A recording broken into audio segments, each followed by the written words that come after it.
everybody. I am Simbiat Yusuf, Events Manager at Fourth. Before I start the webinar today, I wanted to say thank you all so much for joining us. This is our new season as we're kicking off the fall webinar season. Our topic today is consumer outreach and education, why engagement is essential. We have a great dialogue for you, and joining the discussion will be AESP, Plug-in America, Generation 180, UC Davis ITS, Franklin Energy, and Consumer Reports. Before I pass it along to our moderator for the conversation, we have a few announcements from the Fort team. Attendees, we ask that you submit your questions through the attendee chat. This is a roundtable discussion, so we'll be taking questions as we go. So please ask them, and our speakers are ready to answer them. We will also be sharing the presentation and the slides with you all afterwards. And in case you've forgotten who we are at Fourth during our short break, Fourth, we are on a mission to electrify transportation by bringing people together and creating solutions that reduce pollutions and barriers to access. Our work is done in 5 focus areas, which are access to electric cars, access to charging, access to emerging modes, events and partnerships, and policy advocacy. If you would like to learn more about Fourth, our work, you can find our information at fourthmobility.org. And the work we do would not be possible without the support of our members, sponsors. We have plenty of sponsorship opportunities for the webinar. So if you're looking for how to raise your organization's profile or join our conversations, you can reach out to our membership and sponsorship manager, Rachel Haverkamp, email on screen. You can also reach out to myself and we'll be able to give you any information that's necessary. And as I mentioned earlier, our webinar season is kicking off today, but we have 4 more great topics for you. If you would like more information, register, find out more about who our speakers are or what the conversation will encompass, you can find that information as well on our website, fourthmobility.org. And we will be dropping the link to some of the upcoming conversations we'll be having this season. And with that, I am going to pass it along to our moderator, Manuel. Manuel, please join me on stage. Perfect. Thank you, Cynthia. My name is Manuel Morales. I am a Senior Program and Communication Associate here at Fourth, and I'll be the moderator for today's webinar. We have a great panelists, and I'll be introducing them here shortly. And if, as I introduce you guys, if you would like to join me with your webcam, please do so. We have Stuart Gardner, Program Director of Generation 180. Stuart is working to inspire and equip individuals to take action on clean energy. We have Jen Szaro, President and CEO, Association of Energy Services Professionals. Jen focuses on educating and empowering AESP's members on such topics as energy efficiency, technology, conversation, implementation, and demand-side focused customer engagement strategies. Joel Levin, Executive Director of Plug-in America. As Executive Director of Plug-in America, Joel is focused on continuing to build it as the national consumer voice for electric vehicles in the United States. Dr. Scott Hardman, Assistant Director and Assistant Research Faculty, University of California, Davis, Institute of Transportation Studies. Scott is a professional researcher in the Plug-in Hybrid Electric Vehicle Research Center. This includes investigating the importance of incentives, understanding the buyers of electric vehicles, and the preferences and purchase motivations. Elizabeth Turnbull, Director of Market Development, Transportation, Electrification, Franklin Energy. Elizabeth's work is backed by over a decade of experience at the nexus of clean energy, transportation, and business. Elizabeth has overseen the full cycle of utility TE programs as well as customer education. And we have Dylan Jaff, Policy Analyst, Consumer Reports. Within his role, Dylan serves as the lead state policy advocate, advocating for policies serving overburdened consumers. Thank you all for joining us today. We do have an icebreaker, and attendees, please submit your answer in the chat. And the icebreaker is, what is a myth you've heard about EVs recently?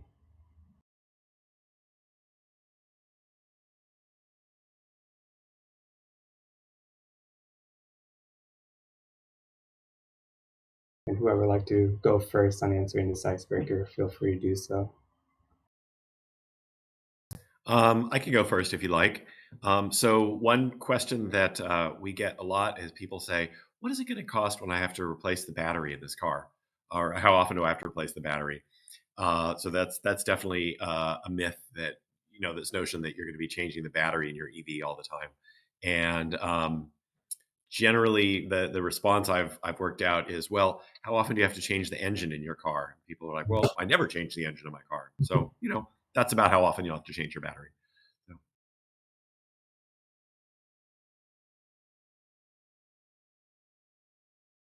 This is Jen Szaro. I'll go next. I was really amused. My dad is a long-term, he's built cars as a mechanic for years and years. And so his big thing with me was, it's just not going to take me where I need to go. There's no charging infrastructure out there. And I'm thinking to myself, I'm the person putting in the charging infrastructure in this area. So even my own dad doesn't realize, we have charging infrastructure already out there. Do we need more? Yes, of course. But it exists, and it's in quite a few places already.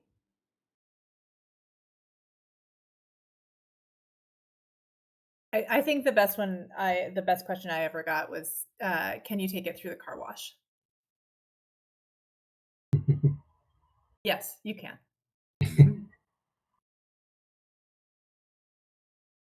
The most unusual one I think I've heard is recently a colleague bought a Chevy Bolt, and the Chevrolet Bolt dealer told them they can't use a green extension cord to charge the vehicle, because there's some software in the vehicle preventing people from doing that, because they could charge stealing electricity by hiding the cable in people's grass.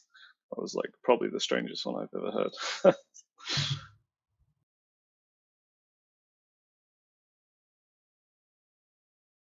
Yeah, it's similar to Jen's comment on the charging. One of the things that I hear is that people are really ready and questioning whether or not they need to put a level 2 charger in their house, when, for a lot of drivers, given their driving habits, a level 1 charger is a real option for their driving habits.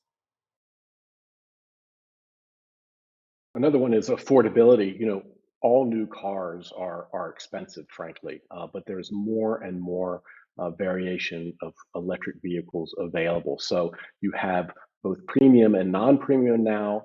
You have a lot more used vehicles. You have federal incentives through the Inflation Reduction Act. You have a lot of states offering point of sale incentives. So there's really a lot of ways to find an electric vehicle that works for you from the affordability perspective.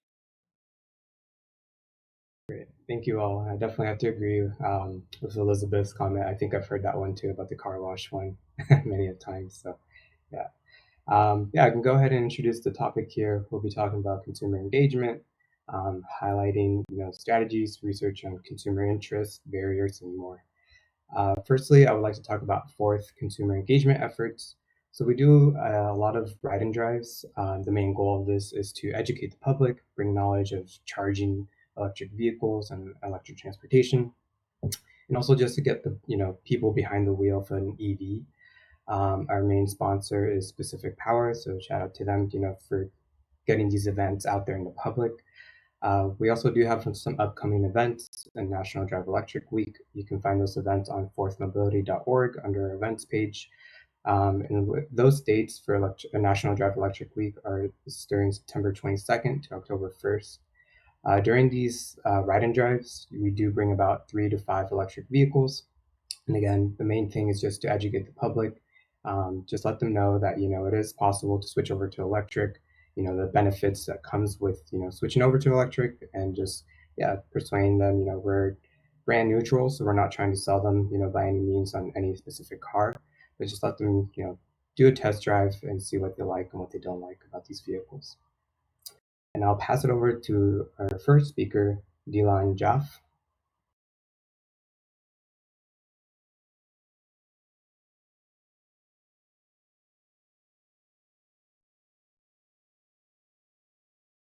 Yeah, so thank you, Fourth, for having us. Consumer Reports is an independent consumer-based nonprofit organization with 6 million members representing all consumers. We're typically known for our testing and ratings of vehicles and other products, but we also do surveys and other research of consumers to really get a sense of where consumers are at in the market. We do have an advocacy team, which is what I'm a part of.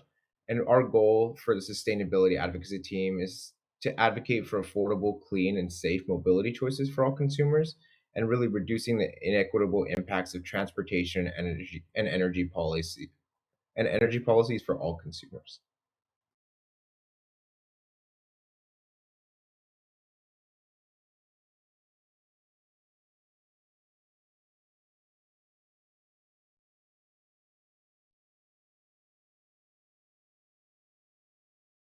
Morning, everyone. Thanks for having me. I'm from the Electric Vehicle Research Center. There's about 30 of us here researching various different electric vehicle topics. And I wanted to share some data, but I had a really tough time deciding exactly what I would share. So I just wanted to share this quote. This quote comes from a focus group we did a couple of months ago in a community in the Central Valley in California. And in this focus group, there was 12 people, and not a single person had ever heard about electric vehicles. They had absolutely no idea what they were. But throughout the listening session, the focus group, we slowly educated people about electric vehicles. And by the end of them, one of the participants said this, you've sparked a flame in my head. I'm going to do some research now. I'm interested in buying an electric vehicle. And I think that demonstrates, two things. One, we do have an engagement issue. Us all here on this call are extremely engaged in this transition to electric vehicles, but a huge proportion of the population isn't. And I think the second thing it highlights is that, meaningful engagement can have a big effect on people. This person in just a space of an hour and a half, they went from having no knowledge of electric vehicles to actively wanting to buy one through us actively engaging with them. So I think that's kind of also highlights the fact that while we do have an issue, that this actively engaging with people can have a big effect.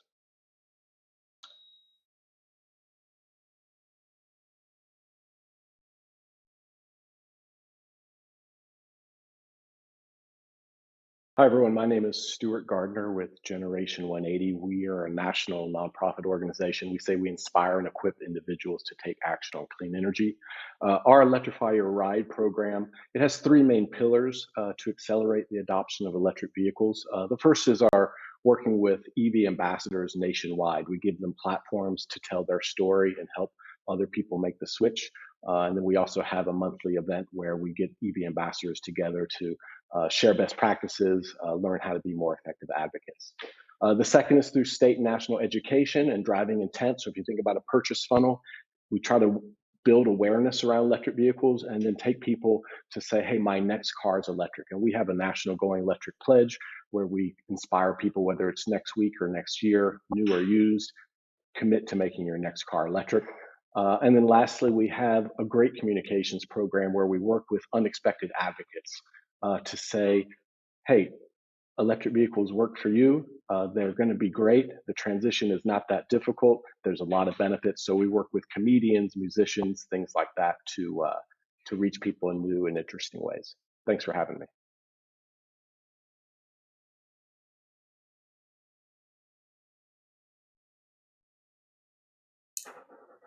Hi, I'm Jen Szaro, and I'm here on behalf of AESP. And unlike a few of you, I have a lot on my slides, but I will just quickly go through this. So we have a new initiative that we launched. AESP is a nonprofit association of about 4,700 clean energy professionals. And we focus on clean energy workforce development and thought leadership around consumer programs, essentially anything in the distributed energy sector, with a focus on demand flexibility. So one of the areas of our focus is the EV driver experience and designing effective programs from cradle to grave for consumers to have a positive experience with electric vehicles. So this is just an example of a recent solutions lab we held with about 100 people working through the journey mapping for 8 different customer segments and then developing solution sets to help overcome those different barriers identified. So this is something that's ongoing, and we're excited about it and excited to be here today.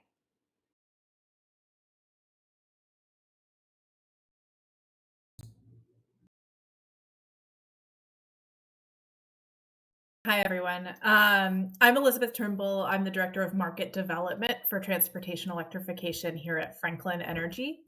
We're a firm of over 1,000 professionals, and we deliver turnkey energy efficiency, demand response, and transportation electrification programs for more than 60 utility and government partners across the US and Canada. So when a utility is running a rebate program, it's typically a firm like ours that's actually operating the back end of that program.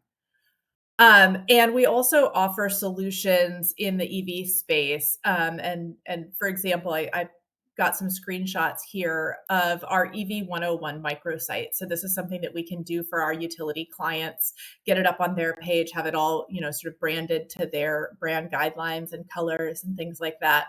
But it offers facts about EVs and charging. It also has this very clever vehicle comparison calculator that draws data about the costs and benefits of different EVs for consumers to walk through. We also offer a product marketplace for our utility clients where customers can literally click and shop for EV chargers, take advantage of an instant rebate or instant demand response program enrollment. And we ship those EV chargers directly from our distribution centers in South Carolina and Nevada. So the whole website and marketplace, like I said, can be tailored to the client service area and configured with the brand colors and typefaces. And we also support marketing across our suite of EV solutions, including direct consumer engagement, as well as engagement with contractors or trade allies who are actually doing the installation of EV chargers. So there's a lot that we do for our utility clients, but we're very focused on making sure that consumer outreach makes a lot of sense, and that we're helping that utility position themselves as that trusted energy partner in the EV journey for their customers.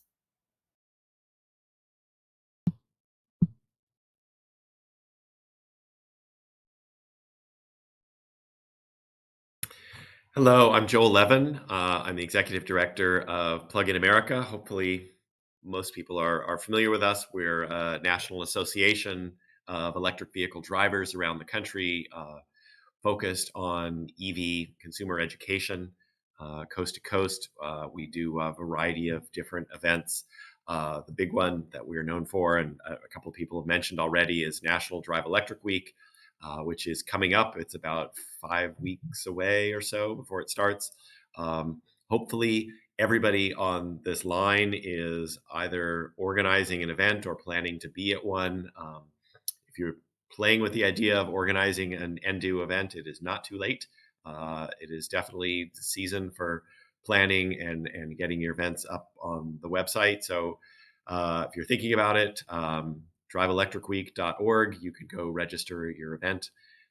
It is not too late to do that, so we hope to see it there. We also have Drive Electric Earth Month, which is next April. If you feel like you've missed the window on Drive Electric Week, you can start planning your Earth Month event. And then we also do plugstar.com. Hopefully people have used that. It is a website that walks you through the whole buying experience of finding a car, seeing what incentives you're eligible for, finding an electrician, finding what kind of charging equipment you can get for your house. And then it puts you in touch with dealers that have gone through our certification program for selling EVs. We also have the EV support program, which takes people's questions by email or phone. So if you've got, thorny questions about EVs on your mind, you can feel free to give us a call and we'll try to help you with those. And we have our annual consumer survey, which we're planning to field again in probably about 2 months or so from now. So those are kind of our biggest programs. We have lots of other things going on. So that is Plug-in America. So we're happy to be here, and thanks to Forth for inviting us.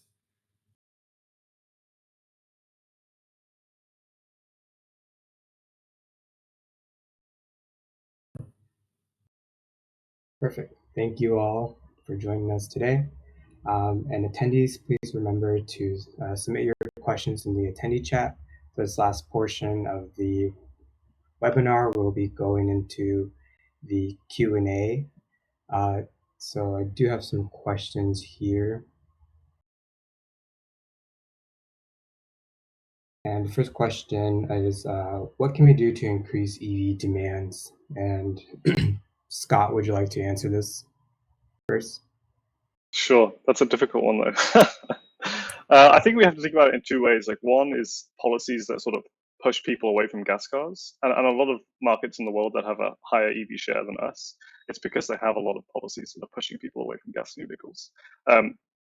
It's politically difficult to implement those policies in the US, so I think in absence of those, we need to think about ways of pulling people towards electric vehicles. And to me, that's things like engagement, incentives, and just trying to sell EVs based on their merits and benefits. If I could jump in, there's certainly lots of policy things that can be done, but EVs are an area where individuals can have a big impact as well, because practically everybody who buys an EV does it because they know somebody who has an EV. They really sell by word of mouth, and you could ask anyone who has one. There's somebody who inspired them. So as an EV driver, you can have a huge impact. You can change the world just by sharing your experiences with your friends and family and neighbors. You'd be surprised. EV drivers absolutely sell cars. So it's something where individuals can have a huge impact on the world. Yeah, I totally agree with Joel. If you look, there's research that shows one of the top three sources of information for someone considering electric vehicle is a friend or family member or person at work. So totally agree, Joel, like the importance of the individual talking to their neighbor or their colleague at work. Hey, it works for me, it can work for you too, and kind of breaking down some of those mysteries. And EV clustering, we know, is real, and we see that on the distribution system. So we know your neighbors are watching what you're doing, and people still do keep up with the Joneses too. Yeah, and along similar lines, I think. Sorry, but no, go ahead. I think one thing is just generally demystifying the EV ownership experience and really getting consumers out of the mindset of needing to go to a gas station, once or twice a week, where the experience of charging at home is easy, is more convenient for 90% of people that live in a place where you could charge at home. So, obviously making access to charging more easy in people that live in multifamily housing developments is critical. But for those that do live in a place where they could easily charge in a garage, really just getting them into the mindset where you could just come home, plug in your car, and not worry about it till the next day. That's a big one. Yeah, absolutely. And I was going to say, I don't think there's a need to be pushy about it, right? So when we talk about this EV clustering or sort of your neighbors or your family members, it's not like you have to be out there being an advocate 24/7 about it. I think people learn a lot just by watching how it works. And so just being willing to explain how it works when people have questions, you don't have to be sort of up in their face about it. And they may never tell you that you were the one who convinced them. Right now, my in-laws have 2 EVs. My mother has an EV, and my brother and sister-in-law have 2 EVs as well. And not once did any of them come and say to me, you work in the industry, and that's why we got these EVs. They just saw that my household was making it work, and and I think that helped all of them get over the speed bump there. Great, thank you. Next question here is, in 2023, why is consumer engagement important? And Stuart, if you'd like to start us off here. Sure.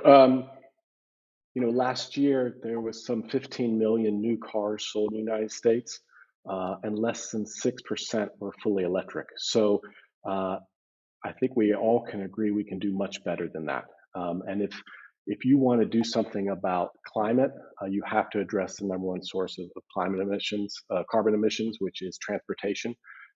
So it's really important that we use all the levers possible to get people to make their next car electric, or at least consider making their next car electric. Because like some of the other panelists say, once you experience an electric car, you're going to make the switch. I think there's JD Power data from a couple years ago that says just riding an electric vehicle makes you 3 times more likely to consider one. So we got to get more people interacting with electric vehicles so they can experience how they make their lives better. You know, whether it's just you like to drive fast, or you love the reduced cost of maintenance, or maybe you care about zero tailpipe emissions. You know, whatever the rationale is, there's a lot of reasons to drive electric. We don't have to overcomplicate it. It's just a car, but happens to be zero tailpipe emissions, happens to have less maintenance, happens to have instant torque. So we need to focus on those benefits and not necessarily try to politicize it. You know, people who drive a Toyota Camry, they don't know that the compression ratio is 13:1, and they don't need to know that. Just like you don't necessarily need to know what the kilowatt hours of your battery are. It's just a better car. If I could jump in, one important change that's happening in terms of consumer outreach, because we've been doing this for a long time, and 5 or 10 years ago, it was great just to educate everybody about EVs, and it was important. But as the EV market is growing now, we're up at around 8 or 9% nationally, but there's starting to be a really sharp divide between different market segments. And early on, the early adopters were, this won't shock anyone on this phone, but it was basically mostly male, mostly white, mostly kind of upper class, highly educated. And as the market's growing, it's still looking like that to a large degree. And so there are some segments which are not growing, and some segments that are growing, and we really need to focus our energies more on moderate income people of color, younger people who are less likely to buy an EV than older people. So there's definitely shifts in different market segments. There's a divide that's happening, and we really need to focus on that so that it doesn't become like a permanent thing. So that's I think a really important thing to keep in mind. As the market is growing, we need to reduce the gap in different segments. And I would say just making it not foreign to people is really important too.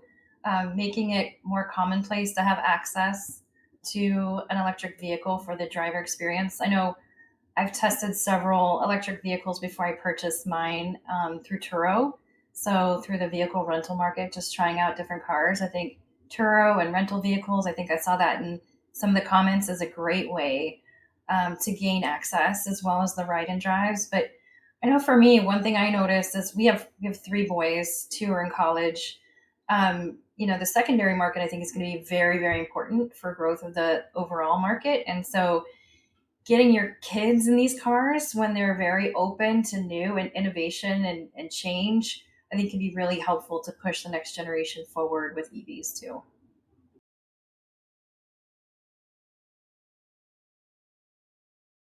Yeah, if I could build on some comments made by Joel and Stuart, our analysis have found that EVs over the lifespan of the vehicle can save consumers over thousands of dollars in reduced maintenance costs and reduced fueling costs, and those savings are most seen in consumers who spend a disproportionate amount of their income on transportation costs, which typically are lower income consumers, consumers of color. So there really is this untapped savings that a lot of consumers really aren't aware of just yet. And one of the reasons that we see consumer engagement being so critical, in our surveys, we do what's called an EV experience index, ranging from 0 to 4, 0 being in the past month, I've never seen an electric vehicle in my neighborhood, to 4 being in the past 12 months, I've driven an electric vehicle. And what we see is, even from the 3, which is I've been in a passenger in an electric vehicle, to 4 being I've driven an electric vehicle in the past year, interest and wanting to definitely buy an electric vehicle almost doubles in percentage. So once people get behind the wheels of these, or even become passenger in these vehicles, their interest skyrockets. So it's really critical to make sure people see this technology, get access to the technology, and just get in it.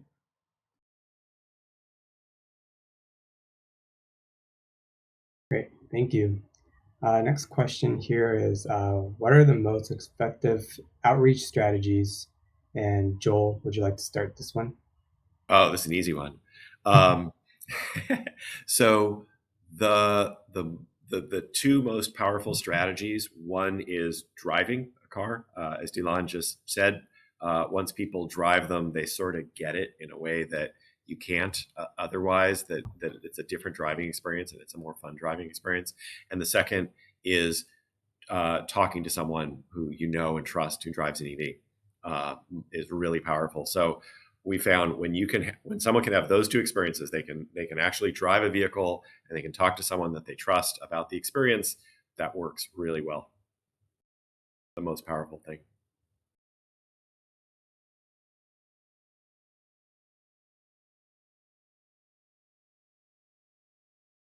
Yeah, I can't add much to that. Joel, 100% agree.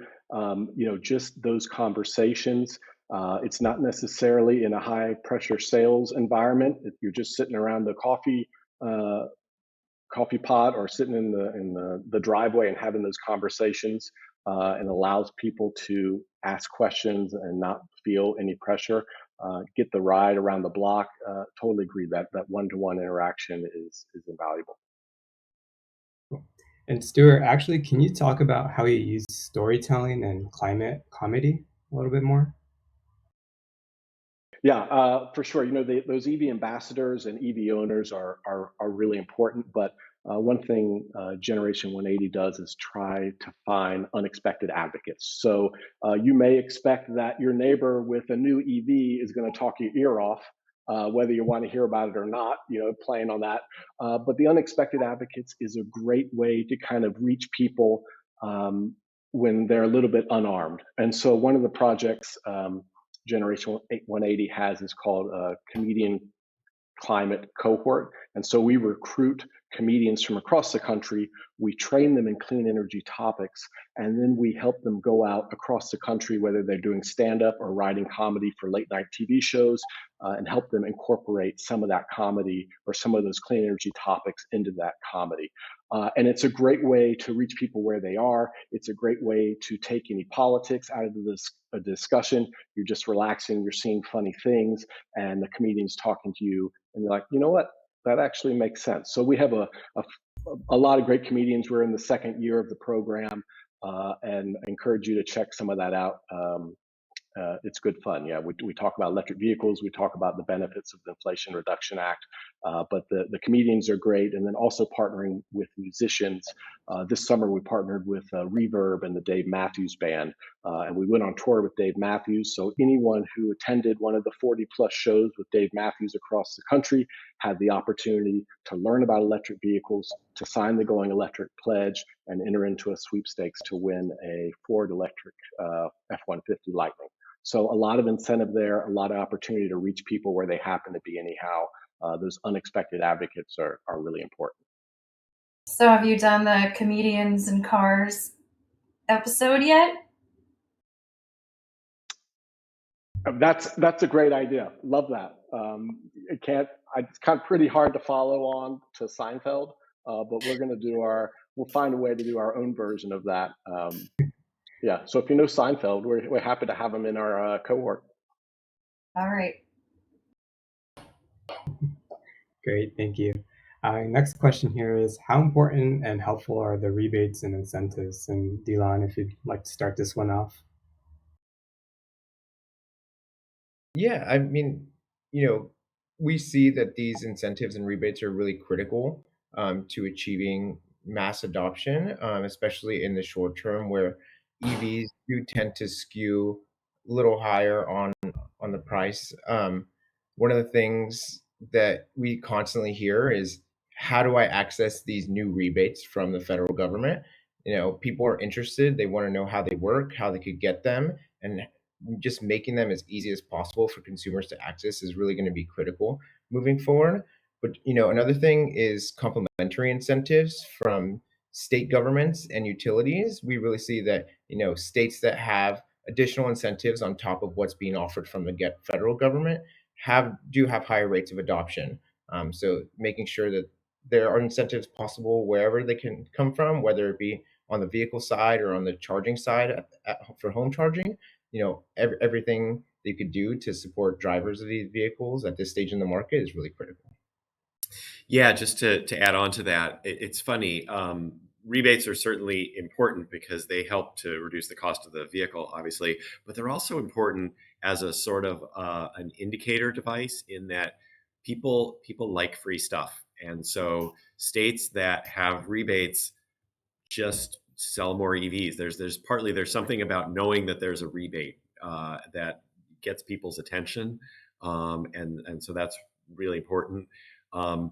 In terms of helping to figure out what rebates you're eligible for, I would encourage people to use plugstar.com as a resource. That's what we built it for. So anyone could just go to plugstar.com, go to the incentives page, type in your zip code, and it'll show you everything that you're eligible for. So that's kind of a useful resource. I definitely agree with that. There is definitely room for improvement, though. I would say the US probably has like the most complicated incentives of any developed EV market in the world. And things like Plugstar help to a certain degree, but it only tells you what you might get. And so in these focus groups we've been holding recently, we've been showing people these incentives, and it's a really big administrative and informational burden for a lot of people. If you buy an electric vehicle in California, for example, you might get a federal tax credit, you might get a clean vehicle rebate, you might get the clean fuel reward, you might get a clean vehicle assistance program grant, you might be eligible for clean cars for all. There are utility programs, there's carpool lane access, and some cities have rebates. That's so complicated for a lot of the people these programs are designed for, especially lower income buyers. I think there's a huge room for improvement in streamlining the process and getting incentives and sort of consolidating programs so that there aren't 4 or 5 programs you have to navigate that have different sort of eligibility criteria. Yeah, Totally. that is true. Yeah, that is such a burden, I think, for people trying to figure it out. And we've looked, Joel, at your website, love it. I think it's so helpful, but it is still this huge barrier, I think, to really making the most of those opportunities. Usually they'll end up with maybe 1 or 2 of those, right, and not hit them all. Yeah, that's true. I mean, don't kill the messenger. California is good at developing these programs. They're not so good at sort of streamlining them and making them simple to use. So. Yeah, I mean, I think that's a challenge sort of across the board. And, when you have these piecemeal incentives and you have these, these pieces of legislation like the Inflation Reduction Act, which is tremendous, but is very, very clearly the result of a lot of negotiation.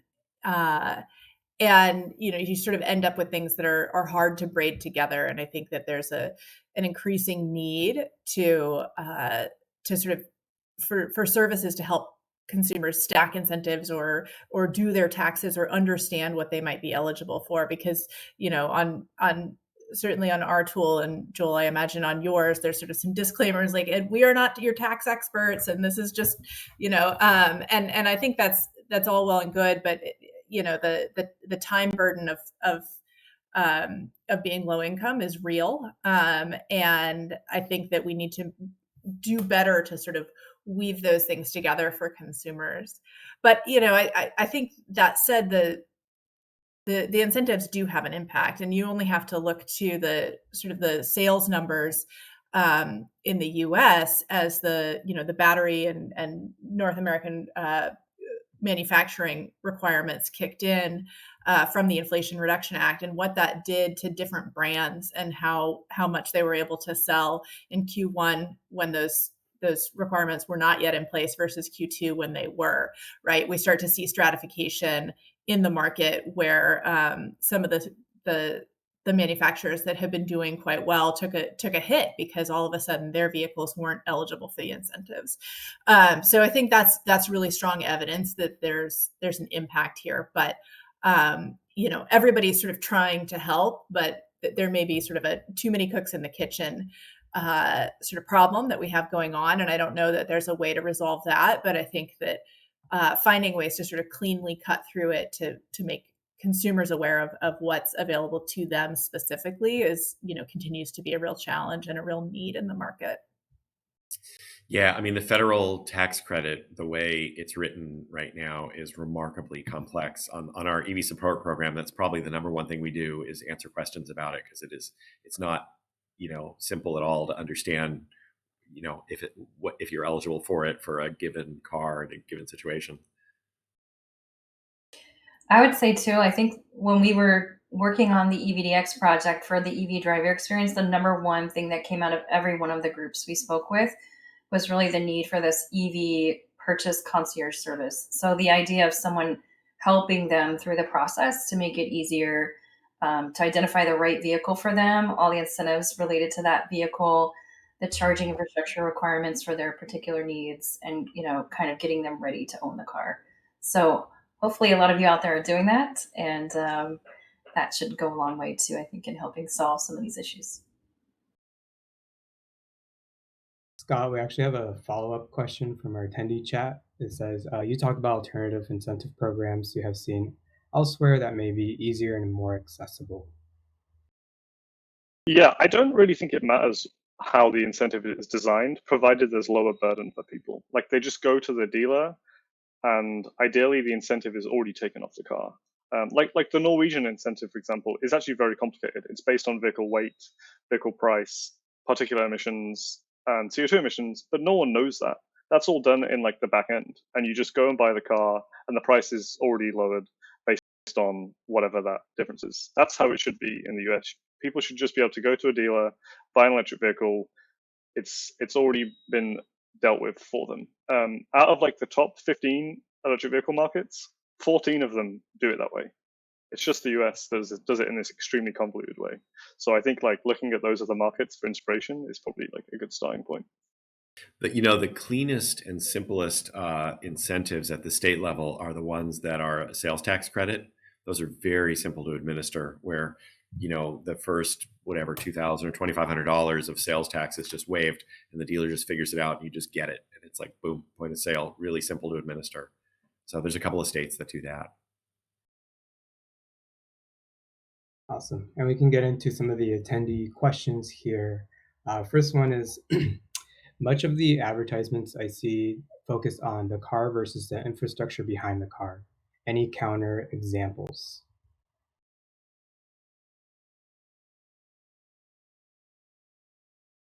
What does that mean? I'm not sure I understand the question. I'd say no. I think it is always the car. Right? Very, very few, I think, feature the charging infrastructure at the center of the discussion. Yeah, there's an old saying that the car is the star in automotive advertising. You don't see a gas car being advertised seeing a gas station. That's not the exciting part of car ownership. It's driving twisty roads in Northern California. So yeah, I think that highlight the benefits and the beauty of the vehicle. Not to mention, people just aren't really aware of the charging infrastructure in general. I think eSource just did some market research recently that demonstrated 88% of potential buyers don't even know what level 2 and 3 charging are. So it's pretty foreign to them. So I don't know that it would be a good sales tactic. Maybe showing them easily plug in with a level 1, just to see how easy it is. I think that could help, or kind of taking an everyman approach, every person approach. Yeah, my last EV buying experience, I mean, there was so much to go through of just the car and the infotainment system and how it all worked. And, the gal was right there, and she wanted to walk us through sort of the charging. And we said, you know what?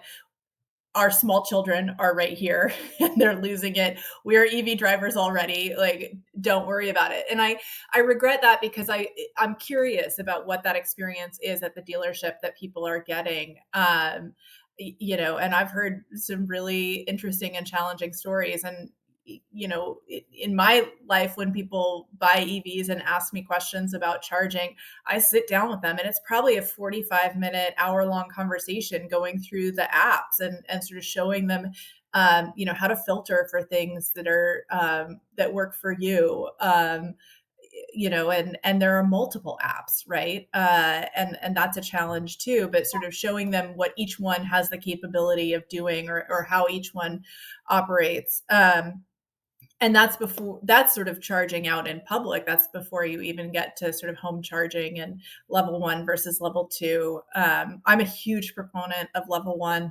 at home. And I think that was, for my family, that's what got us over the barrier, was realizing we wouldn't have to install something, that we could just plug the darn thing into the wall. And we did that. We started doing it 5 years ago. We've now got 2 EVs in the driveway, and we still only ever do that. And it works, 98% of the time. So I think there's just, the charging piece is, I think a lot of consumers have those questions, right? Like, that's the piece that's the most confusing. That's the piece that's actually new. The car is still just a car. It drives like a car. But we don't have sort of the right people in place, because, again, the dealership is going to be focused on the car.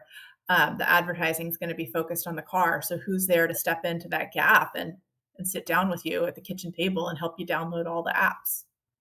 Yeah, and Right. when we purchased our EVs, we got a Kia EV6 last year, right just before the rebate went away for it. And I always like to ask that question, Elizabeth. Like, I always like to see what the dealerships have to say about charging and infrastructure. And I felt so sorry for my sales rep. They had no clue. Like, they really did not know what to say about charging. When I asked the question, it was blank face, blank stare, and they're like, well, here's the charging equipment in the back. And they showed me the adapter to do 120 charging.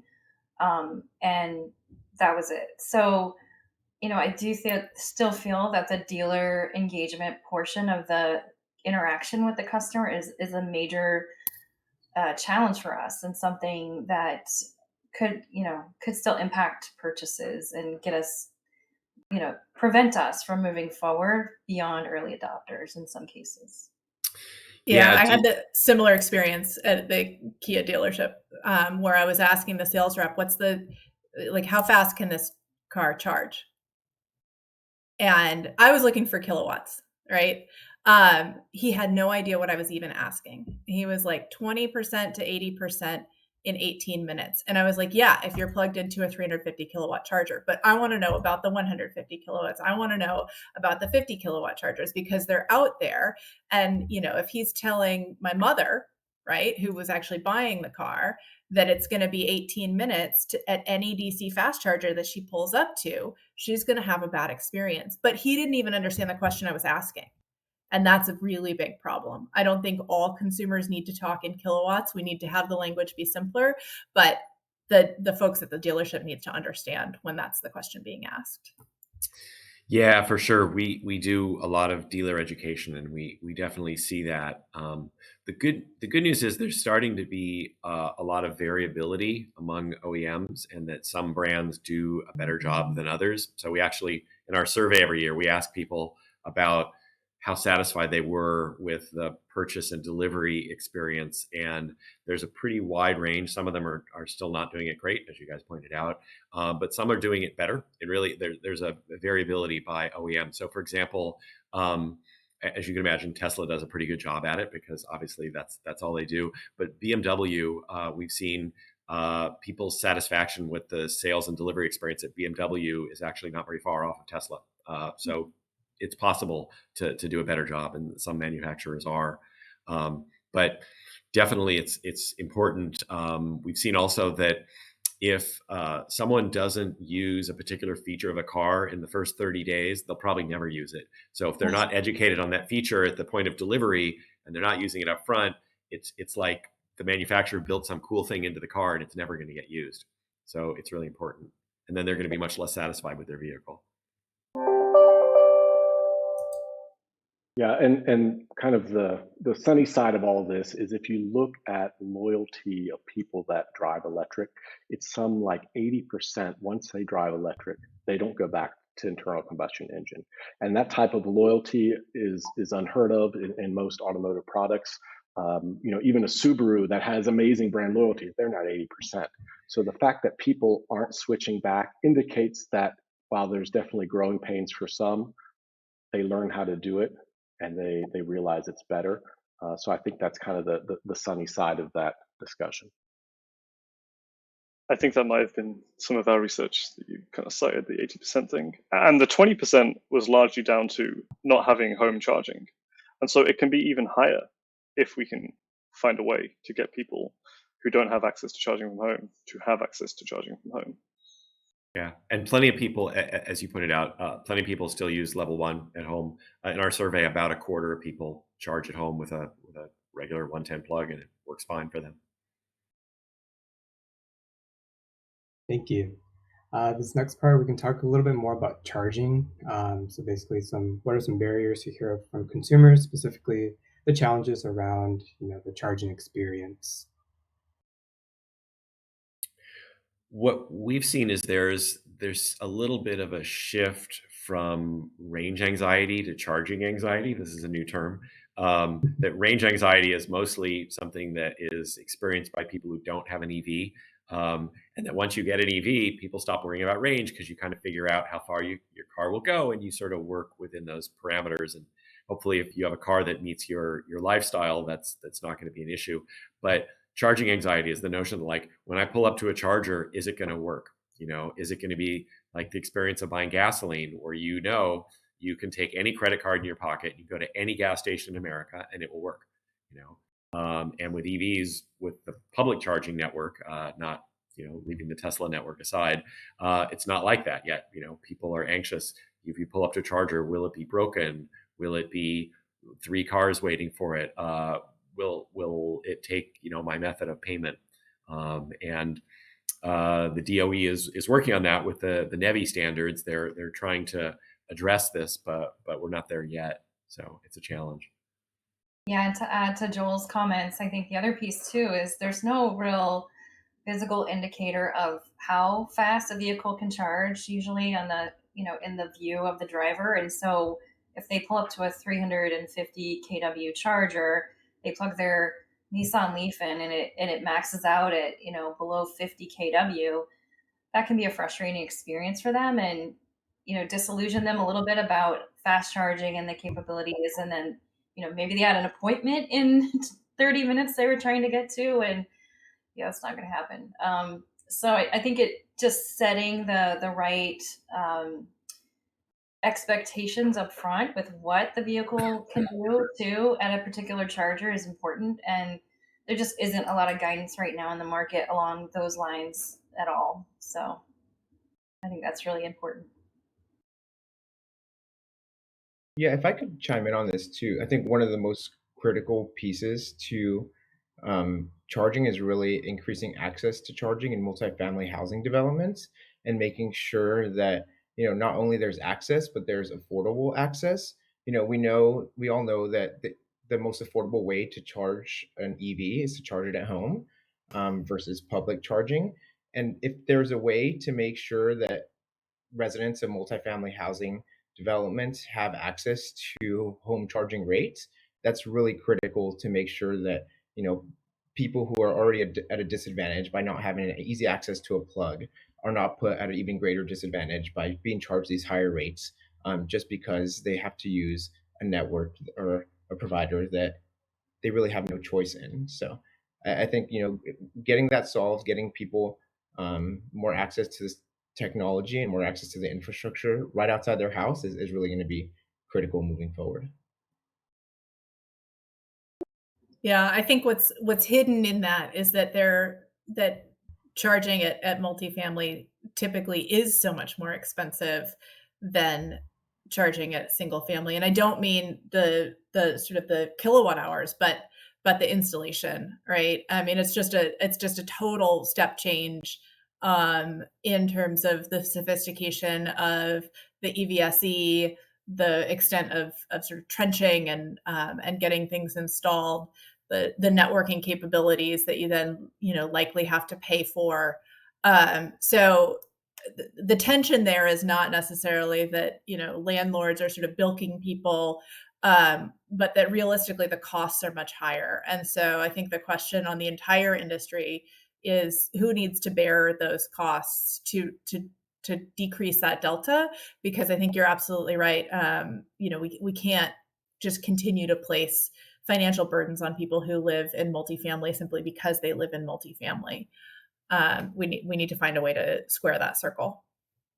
And we have over 30% of our population living in multifamily, so I think it's a real issue, and it's especially an issue for those with higher energy burden and those who have lower incomes. So unfortunately, it's the hardest thing, and it's hitting those who could really benefit from the savings the most. It's kind of a double whammy, and something we've got to solve, whether that's through building codes or some sort of incentive for the landlords.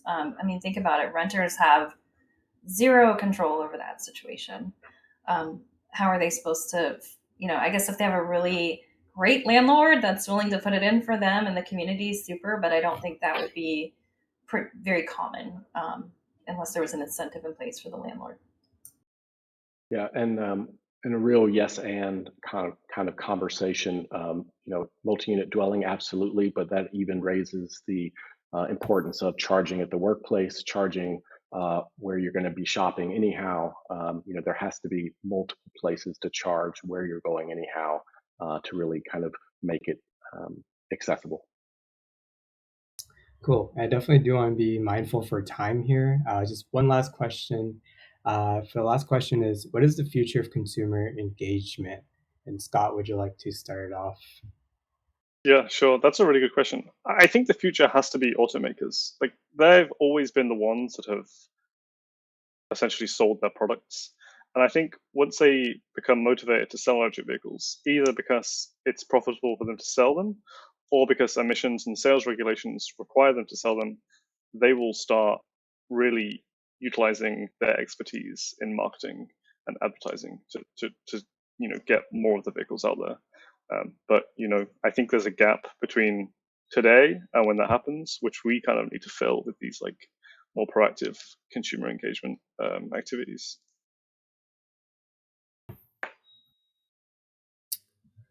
I'd go next. I would say, well, I want to say two things. One is I think consumer engagement is going to get harder before it gets easier, because we're now moving from the early adopters part of the market to kind of early mass majority. So early adopter, the kind of classic Plug in America members who are really committed to the technology. Early adopters are maybe willing to take a few inconveniences because they see all the benefits of driving electric, versus early mass majority. We're now having people buy EVs. They just want a car. They just want a reliable car that will get them to work and get them where they want to go.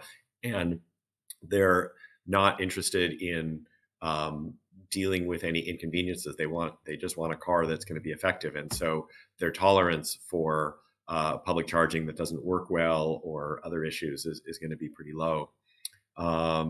And so then the second thing I just want to mention in closing is we haven't talked about used vehicles at all. And I think that there's a remarkable story there with the benefits of EVs for used vehicle drivers.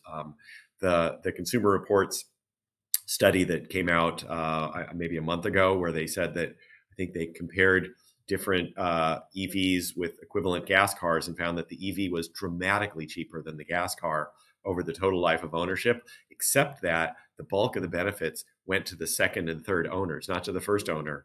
So EVs are most compelling for people who buy used cars and hold them a long time because you have so little maintenance. It's a remarkable story.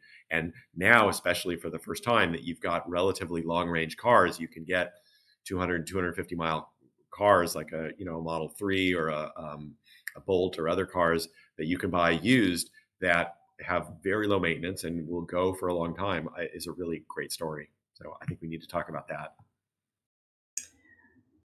I think. Go ahead. I would say just making sure, I love Joel's point on the used vehicle market. I think it's so important to grow the market. I think it's something like 70% of vehicles purchased each year are used vehicles. So that is where we're going to see, I think, some spectacular growth in the market and comfort levels increasing. And I mean, I know putting kids in a EV is not always the cheapest, but it is from a life cycle cost standpoint and cost of ownership standpoint. So I would encourage parents to be thinking about that first car too. And um, it's great for your kid not to ask for gas money because they just have to find a place to plug in. So I think there's a lot of, I think the conversation is going to change. To Joel's point, you've got to sell it in a way that is simple to understand, and we've got to smooth these bumps in the road essentially before we're going to get that early majority on board. Make it a good experience and easy.